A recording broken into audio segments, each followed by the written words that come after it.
Welcome back. સમાચાર તરફ આગળ વાત કરીએ. વડોદરામાં ગરબા ગ્રાઉન્ડમાં કાદવ કીચડનું સામ્રાજ્ય જોવા મળી રહ્યું છે. વીએમસી સંચાલિત ગરબા ગ્રાઉન્ડમાં કીચડનું સામ્રાજ્ય થઈ ગયું છે. આ કોટામાં ગરબા ગ્રાઉન્ડમાં અધિકારીઓ દોડી આવ્યા.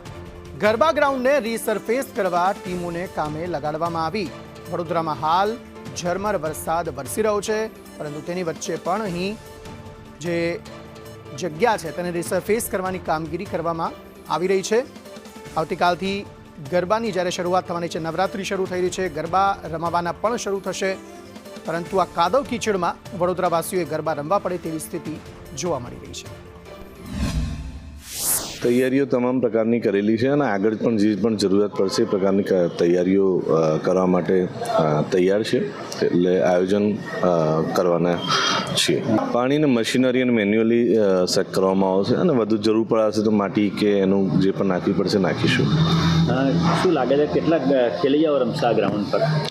એક્સપેક્ટેડ 15,000 ખેલૈયાનું આયોજન છે. ઉત્સવ પ્રિય નગરી વડોદરાની અંદર નવરાત્રિ પર્વ ઉજવવા સૌ ગરબા આયોજકો થનગની રહ્યા છે, ત્યારે યુવાધન પણ હિરોળે ચડ્યું છે. નવરાત્રિની પ્રેક્ટિસ સહિતની તમામ અત્યારે જે ખેલૈયાઓ દ્વારા કરવામાં આવી રહી છે, ત્યારે બીજી તરફ રાત્રિ બિફોર નવરાત્રિના પણ આયોજકો દ્વારા થઈ રહ્યા છે. મશીનરી પણ અહીંયા આવી ગઈ છે, સાફ સફાઈની ઝુંબેશ હાથ ધરવામાં આવી છે. વસા સાહેબ, શું કહેશો, કઈ રીતની કામગીરી હાથ ધરી છે? બસ હવે અત્યારે તો ગ્રાઉન્ડ તો એની સરફેસ હાર્ડ છે, રોલિંગ રાત્રે કર્યું હતું એટલે હાર્ડ છે. આ ઉપર જે પાણી છે એને વાદળી લાવી અને સ્પંજથી એને પાણી કાઢવાનો પ્રયત્ન કરીએ છીએ. શું કહેશો, ગરબા થશે આજે? ફેરથી વરસાદ પડશે તો?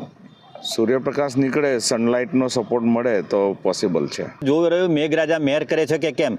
હિરેન મોદી, સંદેશ ન્યૂઝ, વડોદરા. ઉત્સવ પ્રિય નગરી વડોદરા શહેરમાં નવરાત્રિનું પર્વ ઉજવવા યુવાધન અને આ ગરબા આયોજકો થનગની રહ્યા છે, ત્યારે બીજી તરફ મેઘરાજા વરસાદી વિઘ્ન નડી રહ્યું છે. ગત રોજ વીજળીના કડાકા ભડાકા સાથે વરસેલા વરસાદથી ગરબા આયોજકો અને રાત્રિ બિફોર નવરાત્રિના આયોજકો દ્વિધામાં હતા. ગત રાત્રે વીજળીના કડાકા ભડાકા સાથે વરસેલ વરસાદને પગલે આકોટા સ્ટેડિયમ ખાતે કોર્પોરેશન દ્વારા આયોજિત રાત્રિ બિફોર નવરાત્રિના ગ્રાઉન્ડ પર પણ આપ જોઈ રહ્યા છો તે મુજબ અહીંયા કાદવ કિચડનું સામ્રાજ્ય સર્જાયું છે, જેના પગલે અધિકારીઓની ટીમ દોડી આવી હતી અને તાત્કાલિક પાણી સક કરવા માટે રેક્ઝિનને મંગાવવામાં આવ્યા હતા. પરંતુ બીજી તરફ હમણાં જ વરસાદનું આગમન થયું છે, જેના પગલે અધિકારીઓ પણ અત્યારે ચિંતાતુર બન્યા છે. આ જ રીતનો જો વરસાદ રહેશે તો સાંજે ગરબા થશે કે કેમ તે એક મોટો સવાલ છે. જોઈ રહ્યું સાંજ સુધીમાં મેઘરાજા મહેર કરે છે કે મેઘરાજા વિઘ્ન નાખે છે. હિરેન મોદી, સંદેશ ન્યૂઝ, વડોદરા.